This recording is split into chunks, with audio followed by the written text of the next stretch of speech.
Bonjour à toutes et bonjour à tous les amis, bienvenue pour une nouvelle vidéo sur Altered. Lors de la dernière vidéo, Ithilien est venu nous présenter son deck qui a fait top 16 au tournoi Ludo Trotter qui se déroulait lors du week-end du 5 octobre. Peu à peu, les decklists de ces joueurs qui ont fait top à ce tournoi commencent à apparaître et ainsi se dessine ce qui ressemble à la première véritable méta du jeu, du moins celle qui est jouée actuellement en tournoi. Et ça peut être intéressant de faire un petit tour de tous ces decks, ou du moins des plus intéressants, pour voir ce qui se joue et sur quoi vous pouvez tomber. Petit ajout, petite retouche au montage les amis, puisque aujourd'hui est sorti le deck breakdown, en gros la répartition des decks par rapport au nombre de joueurs inscrits, et ça nous permet de faire du coup le taux de conversion de ces decks vers le top.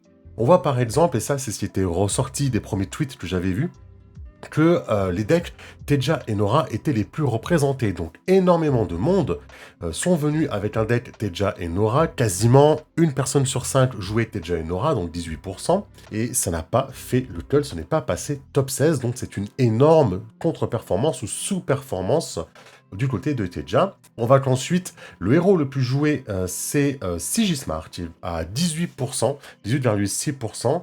Il y en avait deux en top, on est passé de 18,5% des joueurs à 12,5%, donc on a baissé. C'est à peu près kiff-kiff pour Fen et Crowbar également, hein, un héros très populaire, 15% des joueurs et des joueuses. À la fin, en top, ça a fait 12,5 également, donc voilà, on est sur un taux de conversion qui est assez similaire. Là où il y a eu un énorme taux de conversion, vous vous en doutez, c'est Waru et Mac. On s'attendait à ce que ce soit le deck qui soit un deck très populaire, finalement ça n'a été que 7,6% des joueurs et des joueuses. Pourtant le taux de conversion est monstrueux puisque 50% du top 16 était en Waru et Mac. Alors top 16, vous allez me dire, c'est peut-être pas le plus représentatif pour un tournoi de 1026 joueurs, mais ça compte, il faut le prendre en compte. Et là, effectivement, c'est absolument énorme, hein. Waru a vraiment écrasé ce tournoi, puisqu'il était moins joué que beaucoup d'autres decks, et il a été pourtant très représenté en top. On voit qu'il est à peine plus populaire que Traced, et il y a eu un seul Traced en top. Lindy Way, un taux de conversion, il est super, parce que c'était 1,6% des joueurs. On a eu un joueur en top, ça fait donc 6% du top, donc très beau taux de conversion. Sur Afanas, on est aussi au-dessus, puisque finalement, on a eu deux joueurs en top d'Afanas, dont 12% du top était en 12-13% était en Afanas, c'était 5,6% des joueurs, et on remarque d'ailleurs que ça peut être intéressant pour voir dans chaque faction. Chez Axiom, sans surprise, c'est Trest qui est le plus joué. Chez Bravos, c'est Bazira, un tout petit peu devant Kojo, et quasiment pas d'Alsadi, genre il y a dû avoir un ou deux joueurs à peine. Chez Lyra, Fennec Robar, bien évidemment. On voit quand même que c'est quand même une façon bien jouée. Chez Muna, c'est écrasant la popularité de Teja. Chez Ordis, du coup, Sigismar, très en tête. Waru, bah quand même, ça existe, hein, 7,6%, et puis ça a bien performé derrière. Et chez Izmir, on voit que c'est la faction qui a été peut-être au global le moins jouée, puisque 3% d'Akesha, 1,6% de Lindy Way, 5,6% d'Afanas. Et pourtant, Izmir, c'est 19% du top, contrairement à Lyra, qui est 13% du top. Donc il y avait beaucoup moins de joueurs Izmir, beaucoup plus de Lyra. Mais à la fin, au top, il y avait plus d'Izmir, c'est-à-dire qu'il y avait plus de joueurs de Fen et Crowbar qu'il y avait de joueurs d'Izmir en général dans le tournoi. Voilà, ça donne bien des idées, en tout cas de popularité.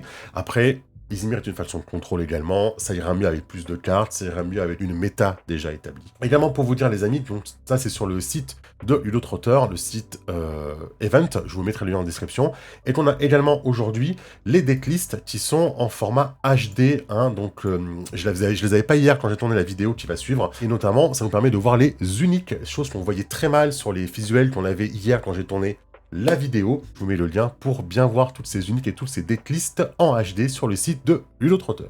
Nous y voilà, le deck de champion de Neuro, donc qui jouait avec Waru et Mag. Donc le principe, je vous le rappelle, si à midi vous contrôlez un bureaucrate sur le terrain, vous allez générer un jeton recrue Ordis 1-1-1, un peu comme Sigismar, sauf que Sigismar c'est automatique à tous les tours, là où Waru a besoin d'avoir au moins un bureaucrate sur le terrain. Alors pour avoir un bureaucrate à midi sur le terrain, ça veut dire qu'il va falloir les ancrer ou les endormir. Et donc le principe de Waru, c'est que quand vous jouez un bureaucrate, vous pouvez l'endormir. Et c'est tout le principe, vous allez jouer des bureaucrates qui ont des effets passifs très puissants, vous allez les endormir, donc leur force ne compte pas, mais leurs effets passifs restent sur le terrain, Et comme ils sont endormis, au tour suivant, vous allez générer un jeton recrue hors 10 et vous recommencez avec un autre bureaucrate que vous posez de votre main, de votre réserve, que vous endormez, etc., etc. Voilà le principe de Warou. Et donc pour ça, vous connaissez les cartes emblématiques de Warou. Je vais évidemment commencer par notre ami, où est-ce qu'il est passé, Robin des Bois, le voici, en x3, en rare. Les cartes de vos adversaires coûtent 1 de plus, que ce soit les sorts, les personnages, les permanents. Quand Robin est sur le terrain, toutes les cartes de l'adversaire coûtent 1 de plus. Et quand Robin est endormi, il ne compte pas sa force, mais son effet passif reste. Donc quand vous endormez Robin, son effet passif va rester 2 tours, il part en réserve, vous le ressortez, et vous repartez pour 2 tours en l'endormant. Voilà, c'est le principe du deck, c'est ce qui rend ce deck si fort, et c'est souvent ce qu'on va chercher même dans les cartes uniques. Parfois, on va chercher cet effet-là dans les cartes uniques, pour en plus avoir d'autres cartes qui font cet effet-là. C'est un très lourd effet de contrôle et de ralentissement. On va jouer 2 princes grenouilles en rare. Pourquoi? Parce que très bonne stat pour 1, hein. 2-0-2 pour 1, c'est vraiment très très fort. On joue 3 procuratrices hors 10 exactement en rare. 2 pour 2, 2 dans toutes les stats aussi, c'est un très très bon body comme on dit, là, il a des bonnes stats pour le prix. Et quand son expédition n'avance pas en fin de tour, en fin de journée, vous piochez une carte. Donc ça c'est très fort parce que il y a un petit effet qui est intéressant, c'est que c'est un bureaucrate, vous pouvez l'endormir, mais son effet passif il reste. C'est-à-dire que vous l'endormez et qu'on passe ses stats, donc vous perdez sur votre expédition et vous piochez une carte. Ou alors vous le sortez, vous l'endormez pas, ou au tour suivant, quand il se réveille, même si vous n'avancez pas, vous allez encore piocher une carte. Donc c'est une carte vraiment très très fort, qui est en x3 dans le deck. On a 3 Quetzalcoatl, vous le connaissez bien également. Quand un adversaire va piocher ou ravitailler pendant qu'il est sur le terrain, vous allez créer un jeton hors 10, 1-1-1, dans l'expédition de votre choix. Là aussi, c'est un effet passif, on va appeler ça comme ça, donc quand il est endormi, ça marche quand même. Et là où c'est très fort, c'est que ça va être très bon contre les decks contrôle comme Izmir qui vont piocher, et ça va être excellent également contre les decks Fen qui ravitaillent tous les tours. Et si votre Quetzalcoatl est déjà sur le terrain endormi au moment où le tour commence et que l'adversaire ravitaille, vous allez créer un jeton automatiquement. C'est très très fort, en plus d'avoir des quand même bonnes stats. 3, les gars du monolithe en commun, c'est une 2-1-2 pour 2 de la main, 2 de la réserve. Et quand votre expédition n'avance pas, vous sabotez une carte de la réserve adverse. Donc ça marche quand il est endormi sur le terrain, ça marche à la fin du tour quand il va en réserve. Vous pouvez aussi saboter si vous n'avez pas avancé sur l'expédition. Vous voyez un peu le principe. C'est un peu l'adversaire, si tu avances, je te punis, et je vais essayer de te retarder le plus possible avec mes cartes. Voilà, c'est un peu le principe du deck Warou, c'est un deck extrêmement contrôle. Le Prince Grenouille, on le retrouve une fois en commune ici, parce qu'on a atteint la max de rare, donc ça reste une très bonne carte, même en commune, 3-0-3 pour 2-2. Ozma, donc si vous contrôlez 3 personnages ou plus, vous allez piocher une carte quand elle arrive de la main ou de votre réserve. Elle coûte 2, 1, 2, 1, il n'y a pas de trou dans ses stats. C'est très très bon, et en plus ça fait piocher. Donc, vous jouez avec vos tokens, évidemment, quoi. Vous endormez vos bureaucrates, vous générez des tokens, et vous jouez Ozma. Comme ça, vous avez bien 3 personnages sur le board avec tout ça. 2 marchands de sable en rare. Alors là aussi, c'est très fort. Ce n'est pas un bureaucrate, mais quand il arrive depuis la main, vous pouvez endormir un de vos personnages. Et comme il est rare, transfuge, vous pouvez lui faire gagner également 2 boosts à ce personnage endormi. Alors, c'est quoi le principe? Vous posez votre Robin, mettons au pif, vous l'endormez, au tour suivant, il se réveille, et vous le rendormez avec le Sandman, avec le Marchand de Sable, donc il compte toujours pas sa force, mais il va gagner 2 boosts pour le tour encore après, et il continue de faire son effet passif qui empêche votre adversaire de jouer beaucoup de cartes. Et c'est là que ça devient très fort. L'espion Nordis, évidemment, pour sa beauté, il y en a 3. Kakoba, un seul Kakoba. Donc si vous contrôlez 3 personnages ou plus, il va gagner 2 boosts. Donc du coup, c'est une 4-4-4 pour 3 à ce moment-là. 2 Tot. Alors pourquoi 2? Parce qu'il a une carte unique Tot, tout simplement. Quand votre expédition n'avance pas à la fin du tour, donc à la fin de la journée, vous créez un token 1-1-1 hors 10 dans l'expédition de votre choix après le repos. Donc évidemment, c'est un token qui va rester pour le tour suivant, bien sûr. Les 3 Robins des Bois, on l'a dit, en rare. Une charge pour donner du coup un boost à tous vos personnages, que ce soit les tokens ou pas des tokens. L'entraînement au travail d'équipe, si je ne me trompe pas en français, donc c'est un sort qui va directement en défausse, mais vous pouvez envoyer en réserve un personnage qui a un coup de main de X. X est le nombre de personnages que vous contrôlez, donc ça c'est un peu tricky, ça coûte 2, mais vous devez prendre en compte le nombre de personnages que vous avez sur le terrain. Si vous avez 3 personnages, vous allez envoyer en réserve un personnage qui a un coup de main de 3 ou moins. Si vous avez 5 personnages, vous envoyez en réserve un personnage qui a un coup de 5 ou moins, c'est du contrôle, évidemment. Et enfin, 3 sauts adhésifs en commun, c'est de la gestion, on dit un petit peu toolbox, c'est un boîte à outils, puisque vous pouvez choisir un des deux.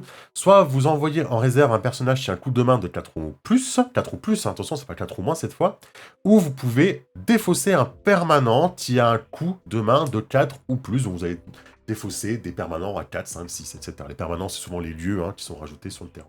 Pour les uniques, on va passer dessus du coup rapidement. Un cadet hors 10 qui a comme effet quoi donc quand un autre personnage non token arrive dans vos expéditions, vous créez un jeton hors 10. Donc le principe, c'est que ça permet de créer plein de jetons, d'avoir plein de personnages pour activer tous les effets de si vous avez 3 personnages ou plus. Et vous pouvez le défausser de la réserve pour baisser le prix du prochain bureaucrate. C'est vraiment correct. Le conseil, je crois qu'il s'appelle en français, ça empêche les adversaires de thriller de déclencher leurs effets quand ils arrivent en face du conclave, donc sur l'expédition du conclave, pas n'importe où, mais sur l'expédition du conclave. Quand un autre personnage rejoint vos expéditions, si vous contrôlez un token, il gagne un boost, ok. Et Tot, en unique, quand il arrive de la réserve, si vous contrôlez 3 personnages ou plus, il gagne un boost, vous voyez, ce petit côté, on essaie de jouer aussi 3 personnages ou plus dans son deck, d'où le côté aggro peut-être, c'est pour ça qu'il l'a fait comme ça. Et quand mon expédition n'avance pas durant le tour, vous créez un jeton hors 10 dans son expédition à lui. Ok, ça marche. Donc, ça ressemble à l'effet de Tot, mais il y a le petit effet en plus sur les personnages pour le boost. Donc voilà, c'était le deck du vainqueur. On va aller voir tout de suite le deuxième deck. La loi et l'ordre, le deck de Nadir, qui a donc fait finaliste contre l'autre deck Waru. Et bien écoutez les amis, on n'a pas une énorme différence. Je vois les mêmes personnages. Alors évidemment, c'est pas les mêmes uniques. Je vois pas de permanent. Il y a un sort en plus. Qu'est-ce que c'est? Je crois qu'il a une charge en plus. Donc sûrement, il a 4 cobards en moins, je crois. Bah voilà. On est sur un deck qui est quasiment équivalent. Évidemment, ça va dépendre aussi des uniques. Parce que comme il n'a pas les mêmes uniques que son adversaire, que Neuro, forcément, il va compléter différemment. Mais on est en tout cas, sauf si je me trompe, là vous me direz dans les commentaires, mais je vois pas d'énorme différence entre les deux decks. Ça me saute pas aux yeux. Bon, on est peut-être sur une carte de moins, une carte de plus.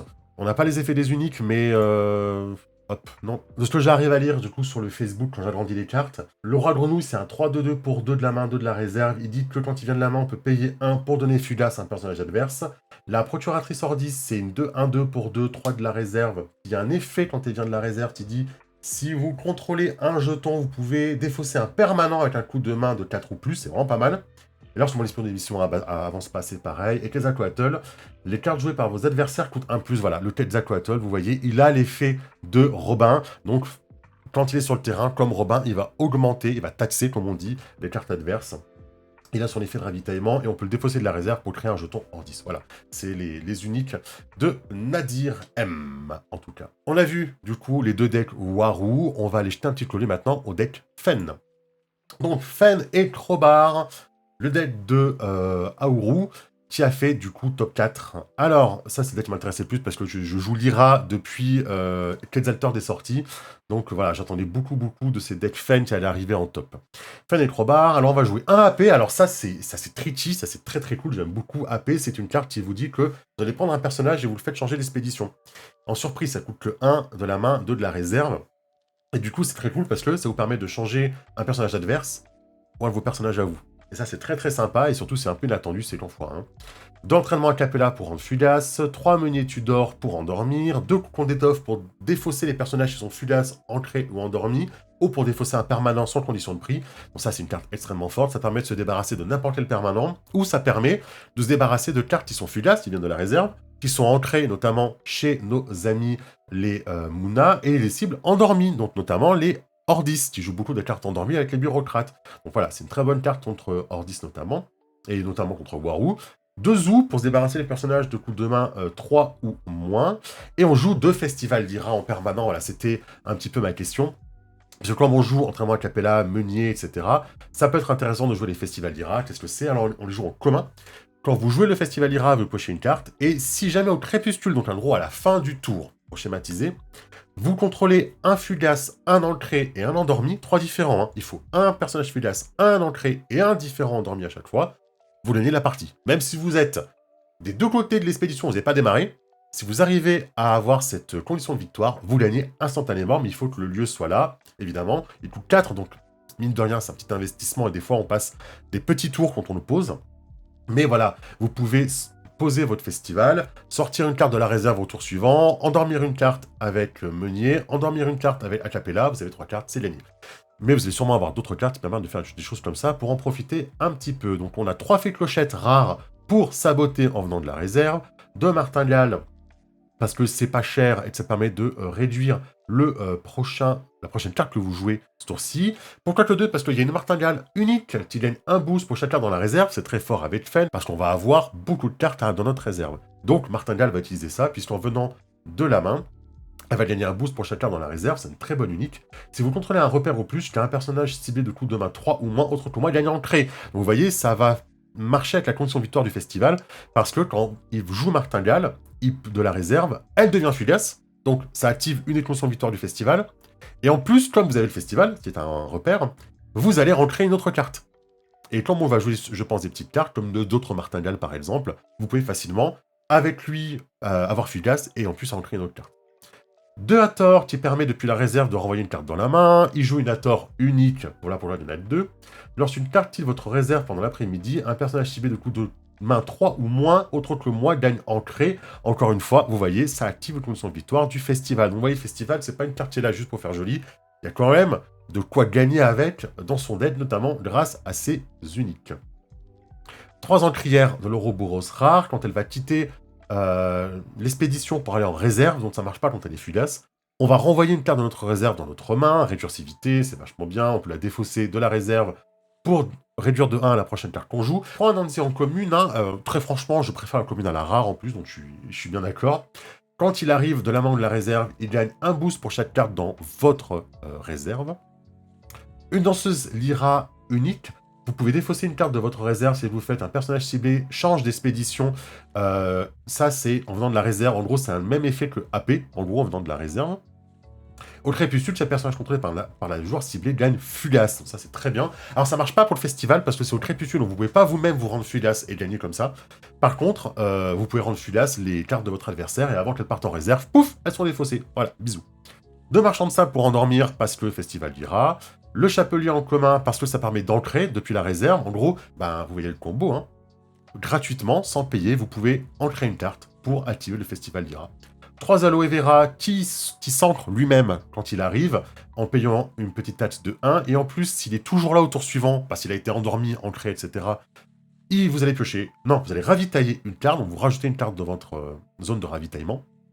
Et 3 flamelles en rare qui permet, quand vous le jouez, de renvoyer un sort de votre réserve dans votre main pour la récursivité, notamment les zoos. Hein. Les zoos, ils coûtent 4 de la réserve, donc si vous ravitaillez un zoo avec Fen, vous n'avez pas envie parce que il coûte 4 depuis la réserve. Par contre, vous le remontez avec flamelle et là, ça devient incroyable.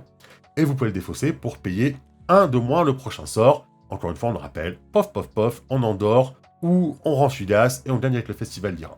Voilà le principe du deck. J'aime beaucoup, voilà pour le deck Festival, félicitations à lui pour sa très belle performance. On va passer au deck de Yoon, Yoon Solution, pour le deck 13, donc c'est le seul deck Axiom qu'il y avait en top. Donc il joue en rare 2 Odures, 2 Odures Izmir. Pour les stats, hein, pour 1 de la main, 1 de la réserve, c'est 1, 2, 1. Ça s'oppose très bien au token de Sigismar ou d'Ordis, hein, puisque ça va gagner sur la montagne. Donc c'est un très très bon tour 1 et ça va tous les tours être très fort face à un jeton. 3 mécaniciennes de la fonderie, vous la défaussez pour baisser de 1 le coût du prochain permanent. Vous allez voir que 13 va jouer sur les permanents. J'ai oublié, excusez-moi, l'effet de Trest. Lorsqu'une carte va quitter la réserve pendant l'après-midi, si je n'ai pas encore 5 jetons ferraille, je vais gagner un compteur ferraille. Donc en gros, Trest, il va avoir un compteur ferraille sur lui, il commence à 0. Chaque fois qu'une carte va quitter votre réserve, il va gagner un compteur. Il va gagner 1 sur ce compteur. Et quand il va arriver à 5, vous allez pouvoir l'incliner une fois par tour, piocher une carte et mettre une carte de votre main en réserve. Donc c'est un deck qui, un peu comme Fen, va jouer beaucoup sur la réserve et sur la récursivité des cartes. Donc mécanicienne, ça va baisser un petit peu les coûts des permanents. On va voir qu'on joue avec des très bons permanents. 3 récupérateurs, ouais, c'est ça, Axiom. Quand il vient de la réserve, il ravitaille. On a vu que le Trest, il va mettre des cartes en réserve et il joue avec les effets de réserve, donc c'est très bon. 3 élémentaires de Kellon. Quand il arrive, on met une carte de sa main en réserve. Ça permet de la faire quitter. Ensuite, le combo du tour 1, c'est vous faites élémentaire de Kellon, vous mettez en réserve l'Odure Izmir, vous sortez l'Odure Izmir et hop, vous prenez déjà un premier compteur ferraille sur Trest. Jin, il en joue une qui est une unique et qu'on verra pas tout de suite, donc j'irai voir après sur Facebook si on peut les voir. Ada Lovelace, quand on la joue de la réserve, vous pouvez mettre une carte de votre main en réserve pour piocher une carte. Voilà. C'est une 1-2-1 pour 2, vu qu'elle est rare. Et pareil, elle va un petit peu s'opposer au token. Et aussi, elle a un effet venant de la réserve, ce qui est toujours pas mal, ça permet de piocher. Et avec Ada, on va jouer Coppelia. Si vous ne savez pas encore, ces deux cartes, elles se collent l'une l'autre pour faire une fresque. Coppelia, elle dit que quand elle va en réserve depuis votre main, vous pouvez la jouer gratuitement et l'endormir. Et comme vous avez l'élémentaire de Kellon ou Ada ou l'effet de Trest qui envoie en réserve, et ça fait jouer Coppelia gratuitement. 3 fées clochettes en commune pour sa beauté quand elle arrive de la réserve. Amelia x3, pourquoi? Parce que pour 1 de la réserve, elle est excellente, c'est une 2-2-2 pour 1 de la réserve, donc vous la jouerez peu de la main, vous voudrez la mettre en réserve. Armurière de la fonderie, donc on crée un jeton Scarabot 2-2-2 quand on vient de la réserve. Encore une fois, la réserve, c'est ce qu'il y a de mieux. La chroniqueuse Lyra, donc qui est 4-0-4, et depuis la réserve, vous pouvez la défausser pour ravitailler. Donc, au pire des cas, si elle vous sert pas ce tour-ci parce qu'il y a son 0 en montagne qui vous embête, vous la défaussez de la réserve, elle vous fait ravitailler, donc elle se remplace. Une chroniqueuse d'ailleurs qui est en unique. Le Dr Frankenstein, quand il vient de la réserve, seulement pour 2, il coûte pas cher de la réserve, vous activez les effets d'un permanent que vous avez déjà sur le terrain, donc 4 depuis la main, 2 de la réserve, donc forcément vous jouerez de la réserve. Athéna en commune, qui dit que depuis la réserve, si vous avez au moins 2 repères, vous allez faire perdre Fugace à une carte. Non, à elle-même. À elle-même, excusez-moi, ouais. Elle perd elle-même Fugace. Les 3 décharges de Kellon en commune, c'est Fugace, c'est Toolbox, comme on l'a dit tout à l'heure. Vous choisissez un, soit vous envoyez en réserve un personnage qui coûte de coups de main 4 ou moins, c'est l'inverse que chez les Ordis, ou alors vous défaussez un permanent qui coûte 4 ou moins, c'est exactement l'inverse du saut adhésif de chez Ordis. Et ensuite les permanents, donc 3 fois en rare, le Havre, Bastion, Bravos, qui permet quand il arrive sur le terrain de ravitailler. Déjà quand vous le posez sur le terrain, il ravitaille. Et en plus, chaque fois que vos personnages vont sortir de votre réserve, ils vont gagner un boost. Donc vous voyez le principe de Trest. On va mettre ces personnages en réserve, surtout ceux qui coûtent moins cher depuis la réserve. Et chaque fois qu'ils vont sortir, ils vont gagner un boost. Donc on va jouer beaucoup comme ça, on va faire de la récursivité, on va beaucoup mettre en ravitaillement, on va piocher, et tout ce qu'on envoie depuis la réserve, ça va gagner des boosts. C'est très fort. Pour les uniques, alors la chroniqueuse Lyra, elle est 4-2-0, 3 de la main, 2 de la réserve, donc très intéressante à mettre en réserve aussi. Et lorsque vous jouez un permanent, c'est un effet passif, si vous contrôlez 2 repères au plus, elle gagne 2 boosts. Donc en gros, vous la jouez en premier, vous jouez une autre carte derrière, et si jamais vous avez déjà 2 havres, bastion, bravos sur le terrain, elle va gagner 2 boosts. L'encrière, c'est une 2-2-3 pour 3 et 2 de la réserve. Encore une fois, c'est très cool parce que de la réserve, c'est moins cher. Et comme effet flèche, vous pouvez mettre une carte de votre main en réserve. Et si vous le faites, vous renvoyez une carte de votre réserve dans votre main. D'accord, récursivité, c'est génial. Elle a un effet de défaut, ce que j'arrive pas à lire malheureusement. Et Jan, le superviseur, en effet devenant de la réserve, crée un jeton robot Scarabot 2-2-2 dans l'expédition ciblée. Et il y a un effet de défaut, ce que j'arrive pas à lire. Vous pouvez activer les déclencheurs, je pense, d'un permanent ciblé. Ok, vous pouvez la défausser de la réserve, Diane, pour activer les effets du Havre, Bastion, Bravos, notamment de ravitailler. On enchaîne avec le deck de Skycreer qui a fait top 8 avec Aphanas. Alors, on a déjà fait la deck tech Aphanas avec Ithilien dans la dernière vidéo, mais là, c'est intéressant parce qu'en fait, lui, il est parti sur un deck Aphanas qui joue avec 3 uniques Vendangeurs du Fuseau, hors faction, qui ont un peu les 3 le même effet. Alors, on ne pourra pas les ouvrir, je suis désolé, mais je les ai à côté de moi et je vais vous dire ce qu'elles font. Elles sont toutes les deux, 2 de la main, 1 de la réserve. Elles sont toutes les 3, pardon. Il y en a 2 qui sont 1-1-1, une qui est 0-1-1. Toutes les 3, elles gagnent ancré quand on les joue depuis la main. Donc toutes les 3 vont se ancrer. Et toutes les 3 ont un effet qui dit que si elles ont un boost au crépuscule, il va renvoyer un sort de sa réserve dans sa main. Donc hier, Ithilien vous parlait de l'importance de renvoyer des sorts dans la main. Et bien, les 3 uniques qu'a choisi Skycreer, elles ont le même effet de pouvoir renvoyer des sorts dans la main. Donc voilà, il va beaucoup jouer avec ça, beaucoup jouer avec des cartes ancrées. C'est pas pareil qu'Ithilien, vous voyez que lui, il va jouer avec ensuite les champignons éternueurs qui vont s'ancrer. C'est un plan de jeu différent qu'on a vu dans la vidéo qui est sortie mardi, du coup. Pour les sorts, vous voyez qu'il va jouer lui aussi la main tendue, l'endormissement, il va jouer l'entraînement magique également, il va jouer les zoos, il joue aussi, alors lui il en joue 3 des portails de bannissement, il joue également 2 petits pas bons de géant pour terminer. Donc on peut penser que les 2 decks, donc de Skycreer et de Ithilien, se ressemblent beaucoup, mais en fait pas tant de ça parce que on va jouer beaucoup plus sur l'ancré Ici, plutôt que Ithilien jouait beaucoup sur je sors de la réserve, je perds Fugas, etc. Là où Stealth Clear va jouer beaucoup sur le fait d'ancrer ses cartes, mais ça dépend énormément aussi de ces 3 très bonnes uniques qui sont parfaits dans son plan de jeu, de s'ancrer, de prendre des boosts, et ensuite de remonter des sorts de la réserve dans la main. Voilà, c'est le choix qu'il a fait. Je passe pas plus de temps sur ce deck parce que on a fait du coup la deck tech du deck Afanas avec Ithilien, dont je vous renvoie sur cette vidéo si vous voulez un petit peu connaître un petit peu les combos et le plan de jeu du deck. Avant-dernier deck qu'on va regarder, donc c'est un deck Sigismar, c'est de Réméo, vous le voyez. Je vais agrandir, hop, une fois encore, on va passer sur le côté. Voilà, alors qu'est-ce qu'on a? Bon, Sigismar, tous les tours, il va créer à midi un jeton recrue Ordis dans l'expédition héros. Donc c'est unique. Alchimiste du Kadidir, si vous contrôlez un jeton ravitaillé, si vous contrôlez 3 personnages ou plus, piochez une carte. Donc voilà, c'est une carte pour faire du card advantage. Convoite le dissident, si vous avez un personnage... Alors, non, excusez-moi. Si vous avez moins de 8 de mana, je présume que c'est ça, parce que je vois pas très bien, on est obligé de sacrifier. Et lorsqu'un personnage non en jeton rejoint vos expéditions, si vous avez moins de 8 orbes de mana, créez un jeton recrue Ordis. Ok, ça marche. Et le marchand de sable, si vous contrôlez un jeton, jetez un personnage ciblé et endormi, vous pouvez lui faire gagner 2 boosts. Et venant de la réserve, également un effet en plus, si vous contrôlez un jeton, piochez une carte. Ok, on cherche un peu le card advantage là-dedans. C'est pas mal. Qu'est-ce qu'on joue ensuite? On va jouer un Anubis rare, 3 Baba Yaga pour piocher, un héros de papier, 2 marchands de sable pour endormir. On va jouer également 3 mécanismes dans la fonderie, ça veut dire qu'il y a des lieux, qu'il y a des permanents dans ce deck-là. On va jouer 3 troupières, 3 cadets en commune, donc ouais, toutes les rares c'était celles d'avant.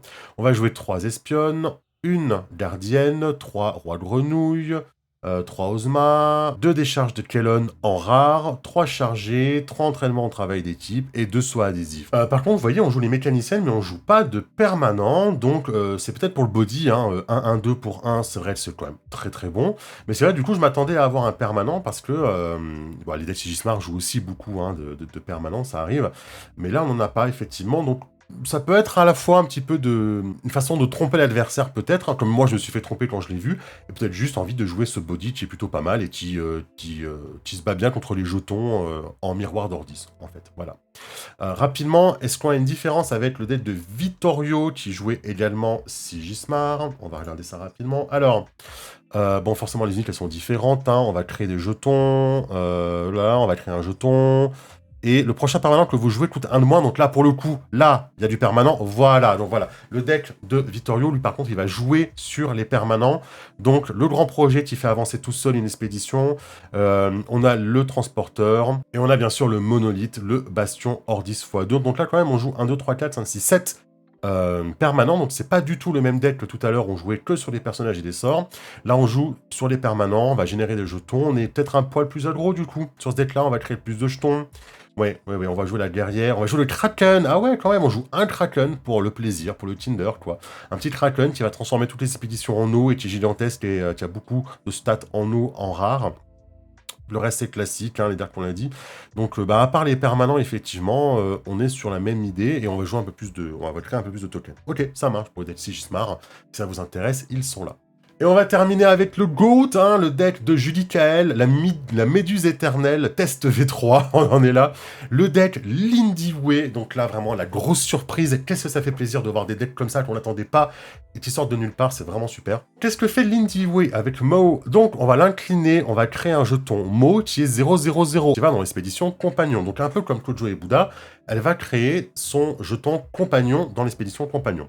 Par contre, ça coûte un plus si on n'est pas premier joueur. Donc c'est pas automatique comme Kojo et Bouddha, puisqu'il faut l'incliner. Si on est premier joueur, c'est gratuit, il va dans l'expédition compagnon. Si on n'est pas premier joueur, ça coûte 1.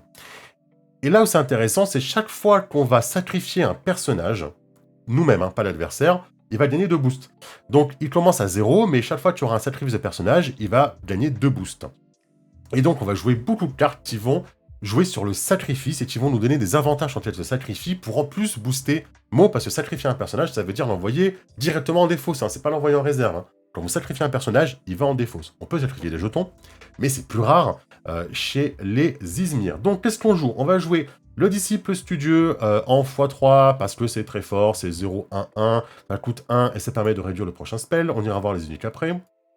La fée des dents en x2 en rare qui sabote quand elle vient depuis la main. Le mage danseur, j'en vois un ici, j'en vois pas d'autres, non. Donc mage danseur x1 en commun, chaque fois qu'on joue un sort, il va se booster de 1. 2 Odurizmir en rare, donc 2-2-2. Quand je suis sacrifié, on peut choisir un personnage qui gagne 2 boosts. Alors, là, c'est un peu compliqué parce que c'est vrai qu'elle coûte 2 de la main, 2 de la réserve. Elle est 2-2-2, donc c'est des stacks vraiment corrects. Mais elle a un effet de sacrifice. Alors, est-ce qu'on va la sacrifier ou pas? Ça dépendra des effets qu'on va faire. Une fait des dents rares, excusez-moi, j'ai pas vu, il y en avait 3 en fait, des fait des dents rares. 3 Baba Yaga qui permettent de piocher quand elles arrivent de la main. Itilon vous a dit à quel point il adorait cette carte, c'était fort. Alors, 3 alchimistes du Tadijir. Alors, il y en a 2 en rare et une en commune. Donc, la rare, elle gagne 3 boosts quand elle arrive. Donc, c'est une 4-4-4 pour 3 depuis la main et 1-1-1 pour 1 depuis la réserve. Et la commune, c'est une 3-3 depuis la main, une 1-1-1 depuis la réserve. Et 2 fois Nicolas Flamel, qui permet de remonter un sort dans sa main. Il y est 2 fois, il est en commun. 2 sommeil réparateur, ça permet d'endormir une cible. 3 entraînements magiques, j'adore cette carte, elle est en commun. 3 fois don de soi. Et c'est là qu'on commence à avoir des cartes un petit peu surprenantes, mais ça colle avec le deck, de toute façon c'est fait pour ça. Elle va en défausse directement parce qu'elle est fugace et les communes, mais par contre, vous sacrifiez un personnage et si vous le faites, vous piochez 2 cartes. Donc, vous voyez, la mécanique du sacrifice commence à arriver. Vous jouez don de soi, ça coûte 2 quand même, vous sacrifiez un personnage que vous avez déjà sur le terrain, et vous piochez 2 cartes. Zou, il y en a 3 en commune. Espionnage, j'aime beaucoup cette carte aussi, hein. Vous sabotez une carte adverse, et ensuite vous mettez en réserve de votre côté, vous ravitaillez. 3 booms en rare, du coup, qui sont fugaces, et qui permettent, en sacrifiant un personnage, de défausser un personnage ou un permanent adverse sans condition. Donc là, c'est très fort, hein, parce que vous perdez un personnage, vous, mais vous allez défausser n'importe quel personnage de n'importe quel coup et n'importe quel permanent, donc c'est très fort. Faut avoir de quoi sacrifier, on ira voir après les unités, je pense. Un portail de bannissement et 2 petits pas bons de géant, décidément, j'aime beaucoup cette carte et on la voit beaucoup. Alors, les uniques qui font, à mon avis, tout le sel du jeu, puisqu'il y a 3 méduses dans ces uniques. On va se les afficher en grand, vous voyez, c'est 3 méduses lunaires. La première, elle est 1-1-0-1-1. Vous pouvez me sacrifier quand elle arrive de la main. Si vous le faites, vous pouvez renvoyer une carte de votre réserve dans votre main. Donc là aussi, on voit que les joueurs Izmir aiment bien récupérer leur sort ou leur carte de la réserve dans la main. Donc quand elle arrive, on peut la sacrifier. Automatiquement, ça booste Mo de 2. De la réserve, elle gagne un boost. Lorsque vous me sacrifiez, si je ne suis pas fugace, mettez-moi en réserve. C'est très très bien du coup. Donc elle arrive de la main. Vous la sacrifiez, vous renvoyez une carte de votre réserve dans votre main, et comme elle n'est pas fugace à ce moment-là, elle part en réserve, votre mot gagne plus 2, donc effectivement c'est fort. Et quand elle vient de la réserve, elle gagne un boost. Je me rappelle, non, il n'y a pas de main tendue pour lui faire perdre fugace, ok? Mais si on a d'autres cartes qui permettent de renvoyer de la réserve dans la main, l'effet peut recommencer. Donc, deuxième méduse lunaire, 1 de la main, 2 de la réserve, 0, 1, 1 également. Vous pouvez me sacrifier, si vous le faites, vous pouvez renvoyer une carte de votre réserve dans votre main. Vous voyez le truc arriver. On pose une première méduse, on la sacrifie, elle va en réserve, Mo est boosté, renvoie une carte dans la main. Je pose la deuxième méduse, je la sacrifie, ma première méduse remonte dans ma main, je booste Mo, elle part en réserve. Voilà, c'est le même principe. Parce qu'elles ont le même effet, hein, si elle n'est pas fugace, elle va en réserve. Et on peut la défausser depuis la réserve pour renvoyer une carte de sa réserve dans sa main. Et la troisième méduse lunaire, elle est 1-1-0-1-1. Vous pouvez me sacrifier, si vous le faites, vous renvoyez une carte de votre réserve dans votre main, et lorsqu'elle se sacrifie, si elle n'est pas fugace, elle part en réserve. Je commence à comprendre le plan de jeu. Je vais essayer d'avoir en interview le bon Judicaël pour qu'il nous en parle plus, mais j'ai l'impression que ça joue beaucoup sur ces méduses, d'où le principe de beaucoup piocher, notamment avec les noms de soi, pour pouvoir vite les récupérer, soit dans sa réserve en ravitaillant avec des cartes, soit en les piochant avec don de soi. Pourquoi? Parce qu'on a une espèce de boucle avec les 3 méduses, qui vont, en les posant, se sacrifier, booster Mo, partir en réserve, remonter une carte dans la main, et donc remonter une autre méduse avec une méduse en fait à chaque fois, et toujours arriver à les avoir dans sa main.